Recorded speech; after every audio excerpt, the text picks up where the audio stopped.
time than money. You can completely free to play it. So one thing that's interesting here, so you'll see on each side of the table, my opponent and I have different portraits. These aren't just cosmetic portraits. These have an impact on the game. So one of the things Hex does to reduce variance from flooding is my opponent and I each have what's called a champion power. So basically when I build up 7 charges, which I get from playing resources and doing other things, I can summon a constant called a Burning Banner that gives all my troops a power up. My opponent's champion for 4 charges lets them illuminate 1, and what illuminating does is it either makes them a candle creature or it makes all their existing candle creatures slightly larger. So you can see here I've got resources in my hand. So one of the really great ways that Hex reduces variance in a way that a paper game just can't is that the opening hands in Hex are not completely random like they are in Magic. So Hex uses a modified hypergeometric distribution to eliminate the 10% most resource light hands and 5% most resource dense hands. It just doesn't generate those for players. So basically everyone mulligans in Hex 15% less because just those hands were like, you look at a hand that only has 1 resource or no resource, goes, well, this is a mulligan, I can't keep this, it's non-functional. And those hands just don't get generated in Hex. I'm gonna go ahead and play this out. So one of the other things that's kind of sweet that Hex does is not every card has this, but my deck kind of has a theme to it, and the theme of my deck is socketed cards. And what socketed cards are customizable cards that you can change based on the colors that your deck is, and based on the colors that your deck is, and in between games while you're playing. So take this card for instance. This card is a 2/2. That says when it deals combat damage to my opponent, I gain a charge, so that's a point towards my champion power. And it has a customization here, and the customization here is the gladiator mechanic I have in here. And it says, on my opponent's turn, this gets plus a defense, and on my turn, it gets plus an attack. So this Heartsworn Caller could be completely different if my opponent had it in their deck versus my deck, based on what type of modifier they have inside of it. So a lot of the cards in my deck give me different bonuses based on my socketed things. So this Altar of Nulzann says once per turn when you play a socketed card, you get to draw a card. So it kind of allows me to kind of snowball my socketed cards into drawing more cards. So basically the eliminating 15% of mulligans, it's smart because it's based on the context of your deck. So basically, let's say you're playing a deck that has 16 resources in it. So your 16 resource deck normally has, say, 30% of your hands have no resources in them. Now only 20% of your hands have no resources in them. So basically, if your deck is less consistent, it's still less consistent under the Hex modified opening hands, but it's going to be, every deck gets the same consistency boost, essentially, is what it comes down to. So everyone gets a 10% bonus. So if your deck was only missing 10% of the time in resources in the opening hand, it's not going to miss at all. Whereas a deck that's like really skimping on resources is still going to miss some amount of the time. In Hex's non-rotating Immortal format, there are a couple different tempo decks. I don't know if I guess the deck I'm playing right now is kind of a tempo-esque deck. It's got Runebind in it to protect our threats. Hex, another selling point for me personally for Hex is that unlike a lot of games, Hex has a priority-based system. So you'll notice every time I play a card out here, it goes into the center of the screen. And that gives my opponent a chance to respond to the cards with, so you can see here, this action says it's a quick action. So quick action, I could put on the chain anytime, what's the word that I'm searching for? I could put it on the chain anytime that I could play, anytime that I have resources available. So I'm going to go ahead and play the Sapphire Ice out here. And Sapphire Ice uses the Fate Weave mechanic, which is another excellent variance reducing mechanic in Hex. So this is a resource that basically lets me stack my deck. I choose here between Seek Fortune and Seek Adventure. So I'm going to choose the Seek Adventure because my hand doesn't really need any more resources in it. And this is going to guarantee I draw a non-resource next turn. You can see I gained my 7th charge by playing that resource art. So I'm going to go ahead and activate my Burning Banner here. And my Burning Banner gives my troops speed. So my Emsee is going to be able to attack here right away. Yeah, just like every free-to-play card game, you can choose to spend your time grinding as opposed to spending money on it. Much like Magic, I have sponsors for the Hex stream. If Hex is something you're interested in checking out and you decide it's something you want to play and you want to build, one of the tiered decks, Hex Primal, buys and sells Hex CCG singles. Think of them as kind of the MTGO traders or Star City games of Hex, and you can buy singles from them. Hex devs are just finishing up. The devs were streaming tonight. My opponent spent a couple pieces of removal on them, Flame Barrages. How realistic can you grind into competitive archetypes? So the budget candles deck that I have, I keep a list of budget decks that I update from season to season here. And you can check that out. The cheapest candles deck that's listed in there right now, it costs about $14 to build. And grinding the PvE, you can usually grind somewhere between 50 cents to $1.50 per hour, depending on how efficient your grinding deck is. Can you draw parallels between... Yeah, definitely. So, for instance, this banner gives speed, which means my troops can attack and exhaust the turn they come into play, so basically gives them haste. How's rotation? So every Hex releases new sets every 4.5 to 5 months, and every even set release, Hex rotates their oldest 2 sets out of their standard format. So my opponent's deck can kind of get really scary really quickly. So I could play out another Heartsworn Caller here and get really aggressive and attack my opponent for a bunch here, but I think I'd rather hold up these Runebinds to interact with anything my opponent might be able to play out so they don't make these candles really large and kill me next turn. You see they're not blocking here, so they're going to 7, so my opponent's likely going to try and kill me next turn by making their candles extra large. And then hopefully my 2 copies of Runebind here, which are quick actions, are going to allow me to stall my opponent from killing me, and then I can untap and kill them on my next turn. That's actually a good question. Now? The first 2 are up there now. That I mean, they'll be up there shortly. Yep. The opponent plays this card. This is every time they play a non-resource card, they get to illuminate. So when they illuminate, they get to make all of their candles larger. So you can see their candles are growing. And when the candles get to a particular size, they actually change artworks there. One of the things that's also good to mention about Hex is that their competitive ladder is completely free to play. So if you pick up one of the budget decks, it's not like Magic Online where you're going to lose a bunch of money playing a budget deck in leagues. You can just like pick up that $15 candles deck and like slam it into the ladder and earn all the rewards on the ladder and get a feel for Hex and like what cards you're playing with and what cards you're playing around without spending any additional money. If you're a competitive player like myself, Hex has open entry cash tournaments every single weekend in client that you get to play from home. So every single Saturday, there's a $1,000 standard constructed tournament that has a $7 entry fee. And every single Sunday, there's a sealed deck tournament that has a $15 entry fee that includes the packs that have cards that you get to keep in it. Yeah, opponent, if they get frisky with these, I can, yep. Okay, so they're attacking us for 9 here. And again, I've got these 2 Runebinds here. So I'm just going to get to go ahead and go Runebind, Runebind, and take my opponent's blockers out of the way here. And then attack them for lethal. I actually even need 1 Runebind with these 2 Heartsworn Callers.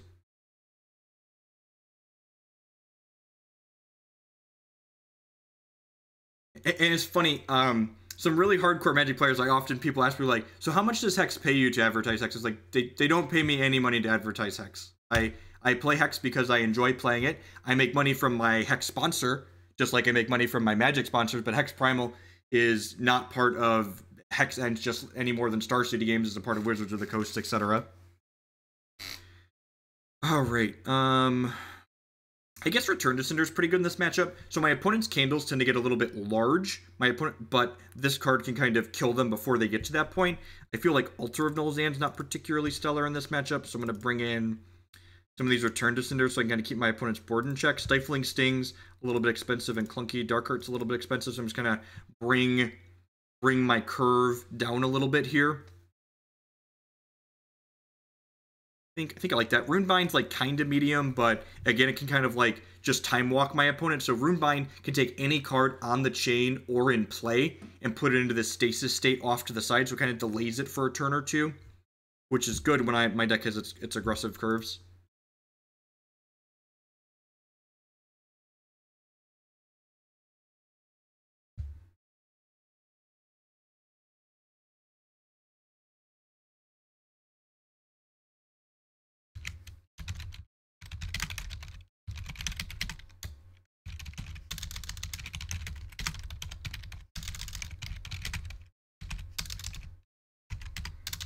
All right, what do we got here? This hand is very good. So again, I mentioned my deck is kind of a synergistic deck. It's kind of a synergistic deck. So my Sentry of Nulzann here makes all of my socketed or customizable cards have -1 cost in all zones. And then my Animus of Nulzann here is a very powerful card. It says whenever I play a socketed card, all of my socketed cards in all zones get +1/+1 permanently. Emsee has double damage in it currently. How long would it take to get a full grasp on Hex just by picking it up today?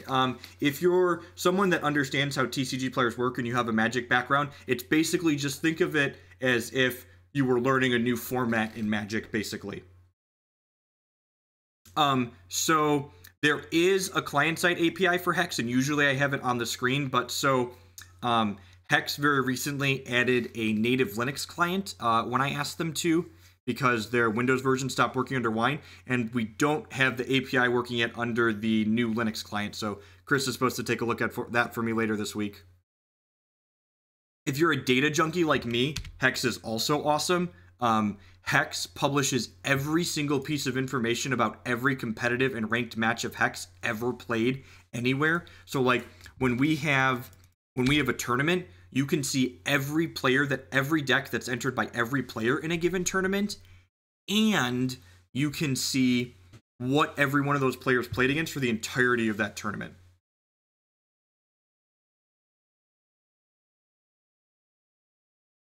So Drop of Wax allows my opponent to illuminate 1. So an illuminate 1 again. If they don't have any candles, it makes a new candle. And if they do have candles, they can make a new candle or make their existing candles larger. Opponent not playing anything here. The fact that I'm going to get to trigger this Animus is going to be really good for us. So I'm going to play this Animus, which triggers this Animus and makes all of my socketed cards bigger. So you can see this card's a 3/3 now. And then I'm going to run away with this game pretty quickly, most likely. I'm going to play this Emsee out, which triggers both these Animuses. So these are 6/6s. This is a 5/5. This is a 5/5.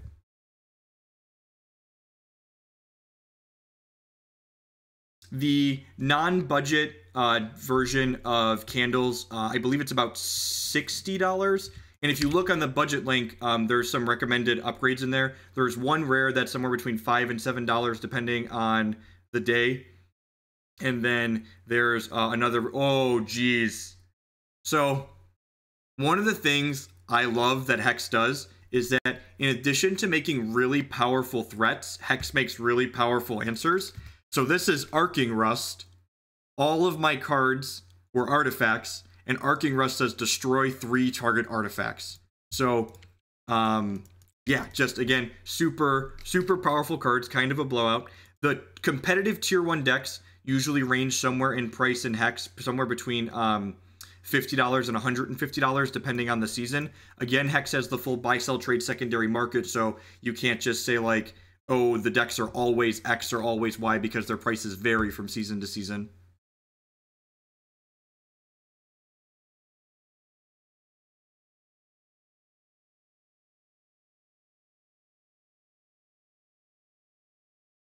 Yeah, I agree, Sho. It's possible, yeah, because like all my other cards are going to keep the bonuses from those Animuses. So like my opponent got the 3-for-1 there, but like all the troops I draw from here on out are going to be really powerful.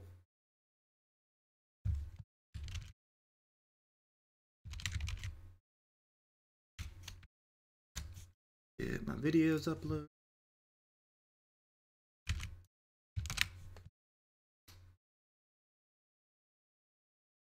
What you got, opponent? Yeah, one of the things too is because Hex has, you know, the trading, you can borrow cards from friends or like ask around. A lot of times people, just like in Magic, how people build up like and have extra commons and uncommons from drafting. A lot of the times if you ask in the Hex public chat, hey, does someone have card XYZ extra? A lot of times you can get cards for free. All right, well, that's really good. So I'm going to go and attack with my Emsee here, which they could trade their entire board for this if they want, but I'd assume they don't. Whoa, they just took the hit there. Okay. So Warpsteel Shardsworn says when it comes into play, it makes a 1/1 alongside it. So it's going to be 2 blockers. And then my Blamsmith here, he has a mechanic called Scrounge. So I get to void 3 of these cards from my discard pile, and he's going to get a bonus when he comes into play. So this is going to be an 8/8.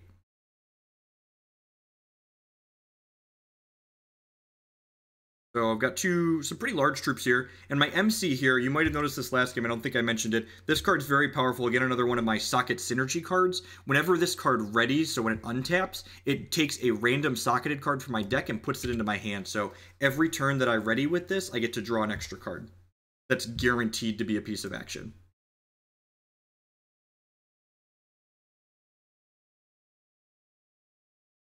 Again, the Scion is very scary when left unchecked. Every time my opponent plays a non-resource card, they're going to get to either make a new candle or make all their existing candles larger.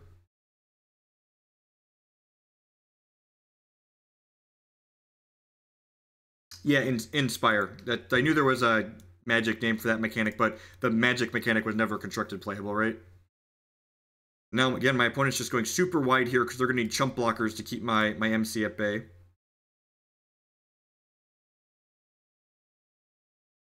They're still making more candles. And again, all of these, every time they illuminate here, they could choose to make their candles larger. So we might see them turn into 3/3s here.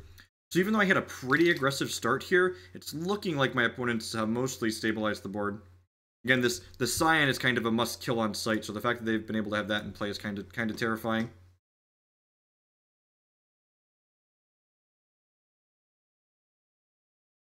Oh, geez, if they Choir this turn, Choir is a card that gets cheaper every time my opponent illuminates, and they've illuminated a lot, so if they have a Choir, it's probably free by this point. Their champion power lets them illuminate again, so they've got a bunch of 4/4s. If they have a Choir here, these are all going to turn into 8/8s. What my opponent's playing right now, actually, is the non-budget version of the $14 deck on my budget decks page. For those wondering. You might want to be interested in scaling up the deck into something that's competitive that you could play in the $1,000 cash tournaments. See, I feel like they want to attack here with some number of these. You're going to get to draw 2 cards next turn, but like, they have a lot of candles. I'm going to jump block. Nah. I'm just going to take the hit. Take 15 here. We're pretty dead regardless, I think, here. Have anything that makes my troops evasive. So I have these. I guess these are going to be 5/6s on their turn, but like that's not going to be very good because like my opponent could just play any non-resource and make all of their cards into 6/6 candles. I don't think I have any outs in my deck at this point. Yes, opponent's deck gets very large very quickly. Which again, it's why I brought in those Return to Cinders out of my reserves, because I wanted to be able to kill this Scion on sight. We killed the first one, but they had the second one here. Another thing that I like about Hex is that a lot of these other digital card games kind of have a big focus on fast games as opposed to quality games. And Hex's ladder is best 2 out of 3. So you can see here, I won that first game. My opponent got to reserve and bring in that really powerful Arcing Rust card against us. And now we're going to a third game here where I'm going to get to be on the play.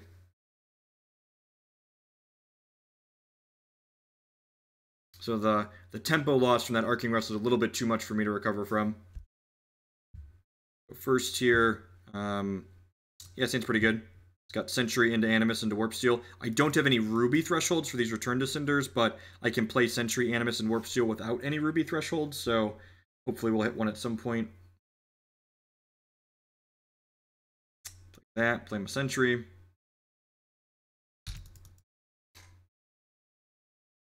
MTG bot crashed the other day, and it hasn't been working with Hex cards since. I need to send Dan Bopes a message and see.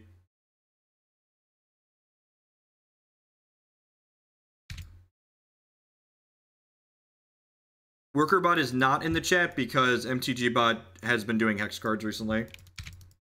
Hopefully our opponent doesn't have Arcing Rust here. If they Arcing Rust and kill both of these, we're going to be in a lot of trouble.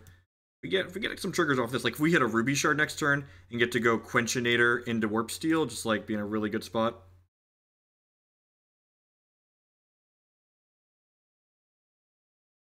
Sweet, so that makes a diamond, so my opponent, even if they have Arcing Rust, they don't have Ruby for it. Drop of Wax makes them a candle. They Wrath to the Elements that. Okay, that's interesting. I still get to play my Warpsteel, which is nice. That's a Ruby. Excellent. Yeah, I'm just going to play the Quenchinator out first here, which triggers everything. It's more resource efficient. So you'll note here that this gave me enough charges in order to activate my champion power, but my champion power requires double Ruby threshold, so I can't quite activate my champion power just yet.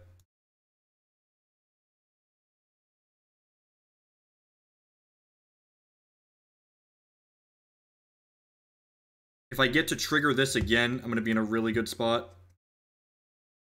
Especially with these Return to Cinders to clean up here. My troops this time around aren't a bunch of artifacts. I've got just one artifact, so Arcing Rust won't be the Savage Blowout that it was before.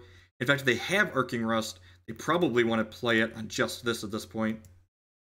Oop, no Arcing Rust. That's good for us.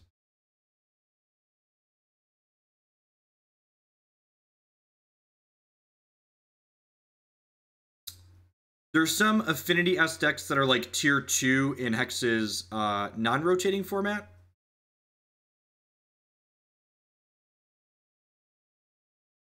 But there aren't any quite play 16 cards on turn 1 type decks in Hex's current standard format. Which is probably a good thing, right? I'm going to go and attack with both of these here. Again, my troops just getting larger every time I play another socketed card.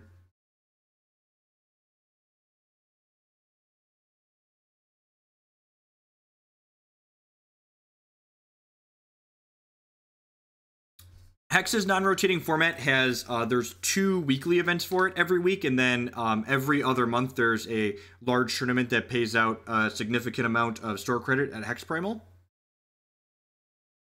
They're, just like in Magic, their primary format is standard, so the ladder is their standard constructed format. But there's an unranked Immortal queue that people play in, as well as the Immortal weekly tournaments for prizes. Hex also has what they call their Rock format, which is similar to Pauper. It's all commons and uncommons, no rares or legendaries. It's kind of a hybrid of the two. Like, the candles are similar to tokens that you're making troops out of nothing, but it also has a lot of spot removal in it. It plays 8 pieces of spot removal in the main deck.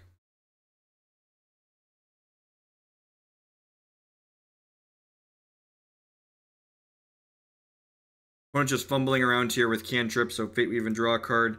Looks like we're going to get to run them out of this game. I'm going to return to Cinder one of these candles here, and then on my turn I'll play this Emsee. Then power up my troops and get to keep smashing on in here. Last one of your candles. If we get a Ruby Shard, I'm going to attack with my champion power and attack with this turn. Oh, that's so good. So this unlocks my champion power. I think this is actually lethal. I'm going to get to kill one of their blockers. Yeah, this is lethal. I think it's lethal even without killing a blocker, but kill a blocker for good measure. Full art cards make full art candles. So one of those candles was made by a full art card and another one was not. Alright, sweet. So I'm currently rank 11 on the constructed ladder here. Let's queue up another one with the sockets deck. This looks kind of sweet. This is a deck that I found on, or no, this one was someone sent to me and said they're having good results with it on the ladder, and it seems kind of great. Your games typically end in the first 5 to 6 turns. The aggressive decks in Hex, their sweet spot is the aggressive decks usually are dealing lethal somewhere between turns 4 and 6. There are, yeah, good game, Gentle Giant. There are competitive control decks. In fact, Hex's $1,000 cash tournaments, they're the one that happened yesterday, Saturday, Ali Andrazi actually won it, and he said he played a control mirror in the finals. How does ranked work? So the majority of Hex's ladder, there's 5 ranks. There's bronze, silver, gold, platinum, and then cosmic. when you're ranking up from bronze to cosmic, it's not so much as a direct ranking system based on skill like in some other card games, so much as you're climbing the hex ladder, you're collecting rewards for free for playing hex. So you earn free booster packs and promo cards and golds for playing on the ladder. And then once you get into Cosmic itself, once you're in Cosmic itself, that's kind of where players start getting ranked against each other based on skill. So the Hex ladder season is 2 months long, and at the end of every Hex ladder season, the top 64 players on the constructed ladder and the top 64 players on the limited ladder each get an invite to a 128 player $5,000 cash tournament. I'll put a non-resource on top of my deck here. I think that's fine. My opponent's champion here is called Swamp Butt, and its champion power for 3 charges creates 4 Swamp Gas and puts them into your deck. So it creates 3 of these new cards and puts them into my opponent's deck. Looks like another deck that's playing based around candles.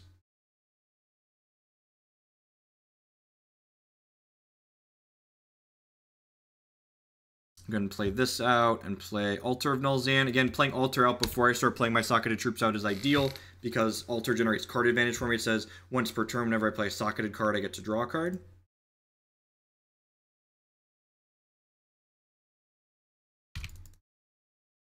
Cosmic it's a mix of the two. I believe there's some amount. If you're playing more, you can get higher with a lower win rate, but higher win rates and less play will allow you to propel people over that are just like spamming games with lower win rates. An Elo-esque ranking. Play my Quenchinator. 1 charge. It might have been greedy to not put a resource on top of my deck on turn 1, just guarantee my first 4 resources. But then again, my card frame does say Avatar of Greed, so maybe no one's surprised by that. Gorge of the Gorgods. This gives my troop -X and then deals X damage to me as well. And then my opponent had 2 cards in their discard pile that say whenever I take non-combat damage, they get to get them back to my opponent's hand. Yeah, Hex in general uses the digital design space to more so reduce variance as opposed to adding extra cards that have the word random in their text somewhere.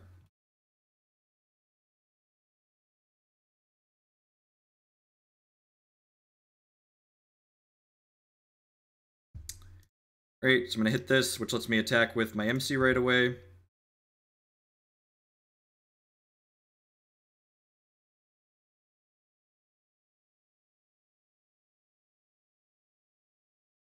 Second hand size. Yep, someone in chat covered that for you. Deck is 60, reserves are 15. And again, Hex doesn't hide any of their data. So if you want to see what types of decks people are playing on the ladder, you can go to the website hexpvptools.net. That's a community member made site that shows you all of the data from the Hex API that shows every game that people are playing. There's tons and tons of information on there. Resource here. If you're someone like me that's a data junkie, that site is kind of great. Alright, so this is 6, 10, 11, 12, 13, 14, so not quite lethal yet. Hit them for 10 here. Leave these 2 back on defense. These candles grow.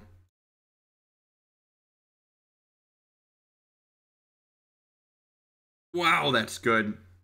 This deals 2 damage to every troop, and it modifies the troop so damage isn't removed from them at end of turn. So even though this guy has an extra defense right now, it's going to die on my turn because it's going to lose that defense bonus. That being said, if my opponent attacks with both of these, I'm going to get to kill them with my speed troops here. We'll see how aggressive they want to be here. Wow, that's... Okay, so do they have another Swamp Gas? Nope, so this is going to die. But I get to go ahead and play this out. And again, my banner gives them all speed. Oh, and this actually has This guy's huge. Win this race here. When it could have been a little bit more defensive there. Alright, so another Candles deck. Why don't you bring in these Return to Cinders again? They would look like a little bit more action-based, so Stifling Sting's probably good. This deals 3 damage to a champion or troop, and then it, if it deals damage to a champion, I get to interrupt all actions that are on the chain that cost 3 or less. Quenchinator has Galvanism in them. I think... just want to bring in some of these Return to Cinders. Trim these altars. Maybe this match doesn't feel like it's about card advantage. Opponent's deck's a little bit more aggressive. Our Kurt's a little slow.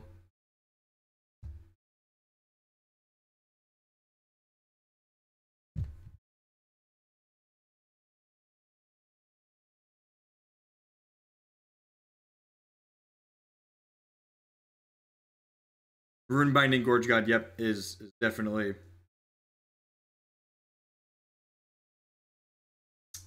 yeah, that seems pretty good, right? Gets to go Sentry of Nulzann into Quenchinators. Get my speed gems on. My charges on so I can get my troop speed. Say. Oh geez. Yep. So I could go single Quenchinator or double 2-drop next turn potentially.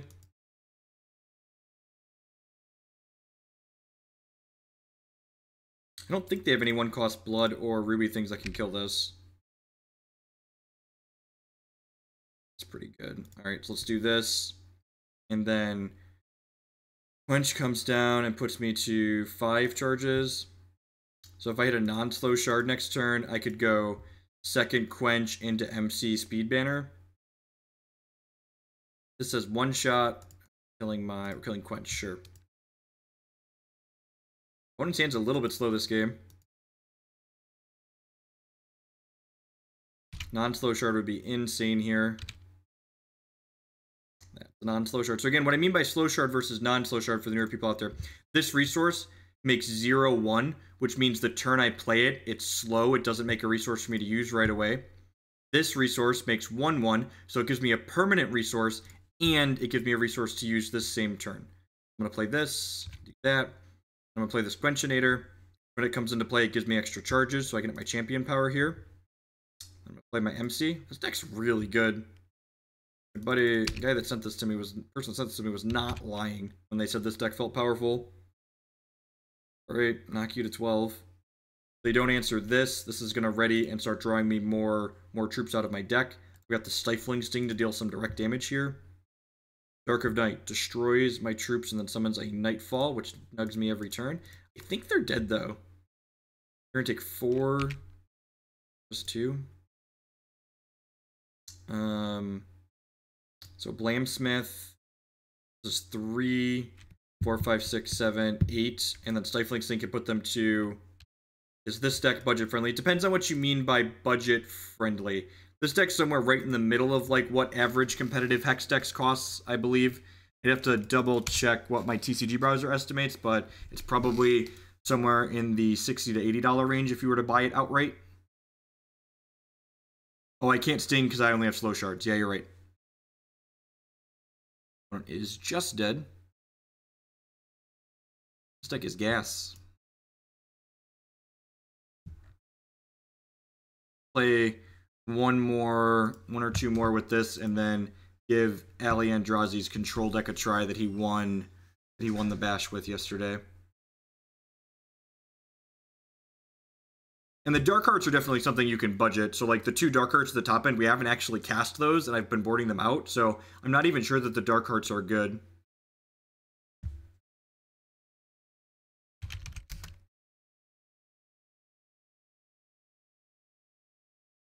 You could also budget the Runebinds pretty reasonably too. You just like play the Return to Cinders in the main deck. Maybe I'll put together a budget version of this and put it on my decks page. I had a socket deck up there last time. Most of the cards in this deck are pretty cheap. I'll do that tonight after we finish.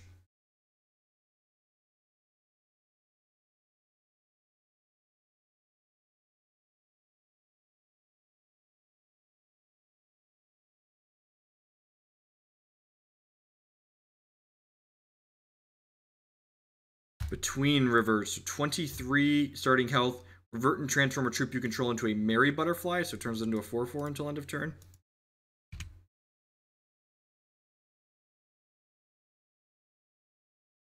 Hey, whoever was maintaining the Hex meta website took it down. They stopped playing the game.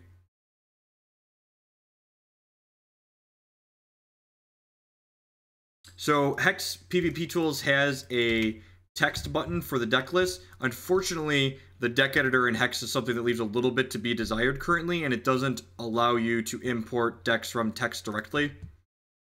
You do have to manually build them once you pull them off of whatever source you're pulling them from. You can set up the Hex API to automatically export your deck list to something, but importing them is not something that you can do currently, which is very annoying. Alright, well, I get to play an Animus here. Hopefully this lives and we get to start snowballing our troops, making them larger. We are Altar drawing some cards here. I'm playing a transform deck. So, Brosie's Bouncer. When this deals combat damage to opposing champion, transform each other troop you control into another troop with cost +2. Interesting.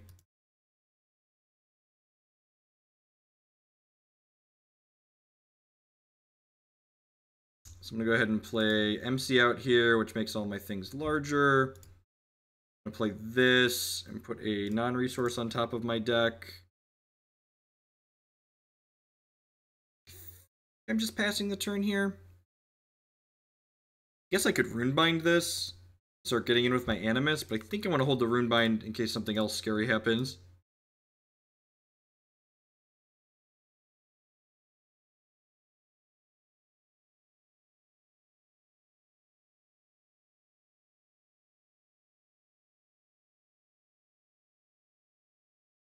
Let's throw him into a rune.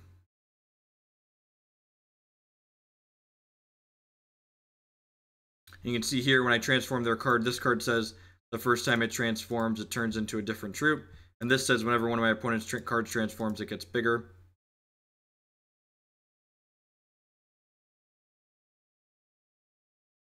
Converted my Animus, sure.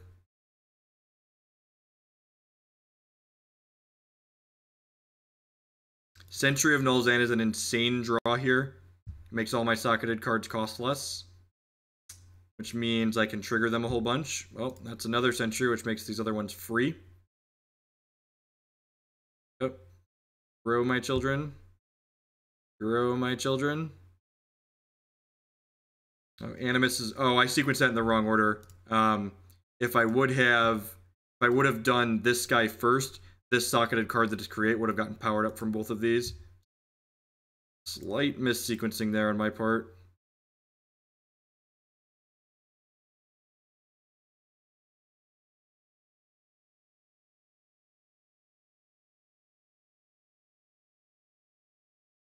The opponent doesn't do anything too crazy. I didn't leave up Stifling Sting here, but my opponent should be pretty dead if they can't kill us this turn.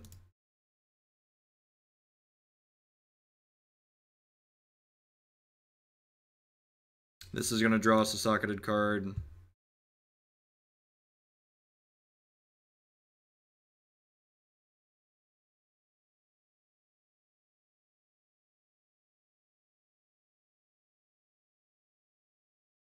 So my opponent deck is built around generating random troops, and I don't know if this deck is very good because random troops on average don't have very good card quality. This card says you have 3 transformed troops that cost 5 less, and it summons 3 random troops with a combined cost 10. You can see here a lot of these troops that my opponent summoned just weren't particularly good to attack me for 12 in the air, but like my troops are much larger than that. So Blamsmith. Card this Riftwarp Badger, make everything larger again. Burning Ire. Well, this guy generates a yep. Huh.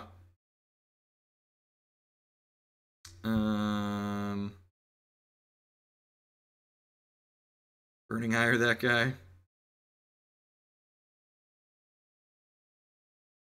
Leave this is lethal at 1, 2, 3, 4, 5. No, they have to block everything though.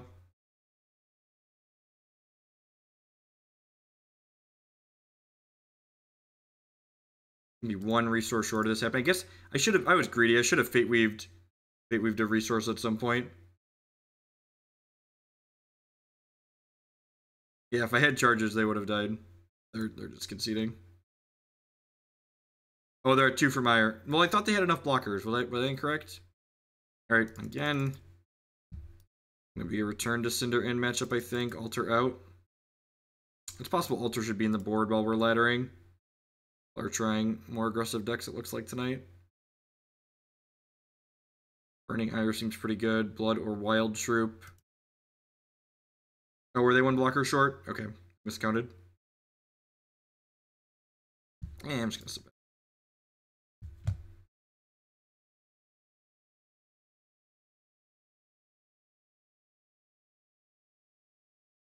After this match, we're gonna fire up the control deck a little bit, I think.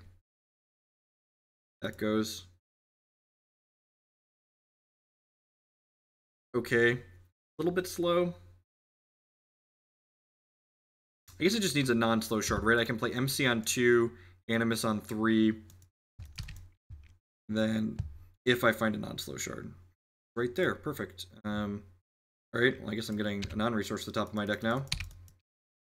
As Animus can be kept, right? One of the things you'll notice, this card said 4 while it was in my opening hand, and then as soon as I played my resource, it turned into a 3. That's because the customization I have on this card says, while I have a Sapphire threshold, it costs 1 less.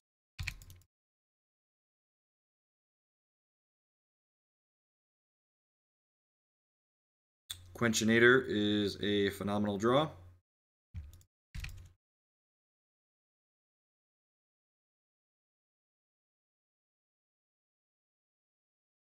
Emsee is a card they want to trade with pretty aggressively. I guess not. Alright. Thank you for 4, I guess. Guy does double damage. Yeah, I should have put a resource on top of my deck. So much action. Animus out. And then next turn I get to go Quenchinator, hit my Burning Banner, start smashing.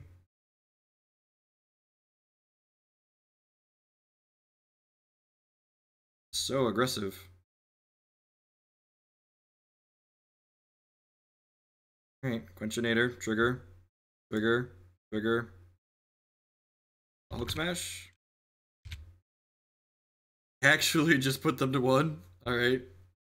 They kept a hand that really didn't do anything this game, right? Like they've played 2 1/1 flyers for 1 and then just like nothing. Pipit Hustler, sure. Yeah, opponent's racing. I agree. I don't know what their plan is here, but it's not seem like a particularly good one.